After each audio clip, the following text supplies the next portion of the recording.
Very dangerous storm is coming to the United States, and it will produce severe weather in the form of damaging winds, large to very large hail, and tornadoes, in addition to locally torrential downpours, which could lead to flash flooding. We're talking about the heat out there this summer. It's heating up, and the tropical weather update at the end of the video, as a tropical storm is likely to make landfall in the United States over the next few days. If you are here, make sure to subscribe to the channel, especially if you aren't already. We do daily weather forecast breakdowns with precise and accurate weather information on the channel. Like the video, give it a thumbs up, share it with a friend, family member on social media. Appreciate it. Also, comment any questions, concerns you have down below in the comment section down below this video. We're here all day, all night to answer any comments and questions you have. We have an enhanced risk of severe weather in southeast Montana today into northeastern Wyoming, where numerous severe thunderstorms are likely. In the yellow, we have a slight risk of severe weather where scattered severe thunderstorms are possible. And then in the dark green, that's where we have isolated severe thunderstorms possible from the high plains up into the Midwest into the Great Lakes region, stretching from Michigan all the way back down into eastern New Mexico and the panhandles of Oklahoma and Texas. That's where the marginal risk of severe weather is. The threats for severe weather are as follows. We could be seeing up to 80-mile-per-hour wind gusts here from southeastern Montana all the way over here into western South Dakota this afternoon and this evening. Also destructive hailstones up to apple size in southeastern Montana as well. In addition to a couple of tornadoes, we have a low but non-zero tornado threat in the green. That's a 2% chance of tornadoes from southeastern Montana into northeastern Wyoming, where a couple of tornadoes will be possible. Looking at the setup on the radar at noon here, we are pretty quiet outside of a few showers, rumbles of thunder up here into northern Wisconsin, southeastern Minnesota, and northern Iowa. A couple showers down there in Texas, and honestly, they don't need any more rainfall. And as we go in towards the middle of the afternoon, we're going to start to see storms forming here a little bit more numerously across Wisconsin, southern Minnesota into Iowa.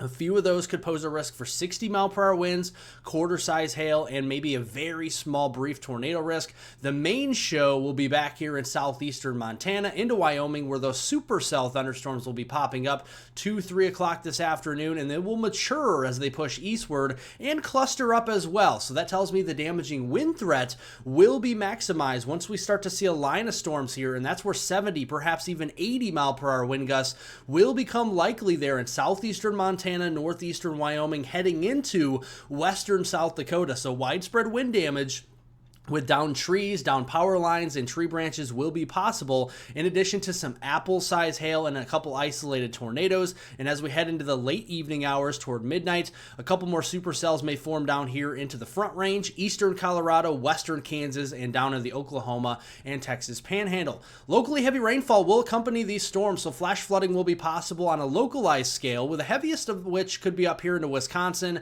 southeastern Minnesota, and northern Iowa, where we could be seeing more widespread 1 to 3 inches worth of rainfall. And then maybe more of around an inch or so of rain from Montana and northeastern Wyoming into western South Dakota, with some of those storms as they cluster up later tonight. Going into your day on Sunday, July 6th, we have a slight risk of severe weather here in the high plains, eastern Colorado, western portions of Nebraska, and northwestern Kansas, where scattered severe thunderstorms will be possible. And then the dark green surrounding that, that's a marginal risk, isolated severe thunderstorms possible there. Also a marginal risk up here in Maine near Caribou. We have the potential for isolated strong to severe thunderstorms. Again, tomorrow going to be the high plains, where we could be seeing up to 80-mile-per-hour wind gusts there from the Nebraska panhandle into west Nebraska and northeastern Colorado, so be looking out for that. That very area also having the chance for potentially some apple-size hail, and a low, but again, non-zero tornado chance in the green. That is a 2% chance of tornadoes within a 25-mile radius of any given point in or around this area into the Nebraska panhandle, southwest Nebraska, northwest Kansas, or in northeastern Colorado. As we go into 7 a.m. tomorrow, some rogue thunderstorms remain as we go into the morning hours there right after sunrise, and those storms will persist in central South Dakota for several hours during the morning hours. That could cause some locally heavy downpours.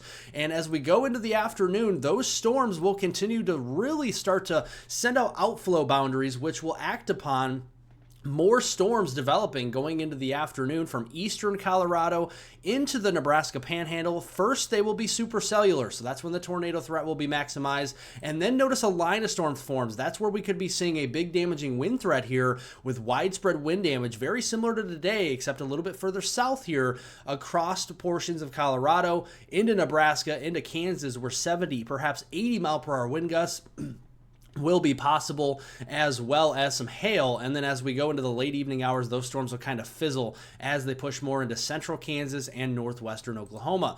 Going into Monday, July 7th, another slight risk of severe weather, scattered severe thunderstorms possible from central and western Nebraska into northwest Kansas. A marginal risk is extending from Minnesota all the way down into Kansas and eastern Colorado, where isolated severe thunderstorms are possible there on Monday. And then upstate and western New York over into northern Vermont, so into the Buffalo area, Watertown, and all the way up here into northern Vermont, we could be seeing potentially some isolated strong to severe storms. And significant severe weather still remains a possibility in west central Nebraska as we go into Monday. So 70, 80-mile-an-hour winds, apple-sized hail, and a couple tornadoes still remain a possibility there to start the new work week. And that complex of storms will develop. It'll start up here in Nebraska as supercells and northeast Colorado. They'll drop southeast and cluster up there into Kansas, and that could also produce some locally heavy and torrential downpours, and that could lead to some localized flash flooding.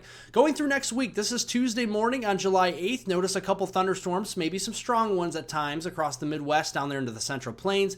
Going into Wednesday, those storms move into the southeast, where we could see some rogue severe weather on an isolated to scattered basis there, probably more marginal and slight risk days of severe weather on Wednesday. Thursday, you can see the same, but moving a little further east into the mid-Atlantic and the Northeast, some strong thunderstorms will be possible. High pressure working in across the plains will heat us up later in the week before a cold front comes through.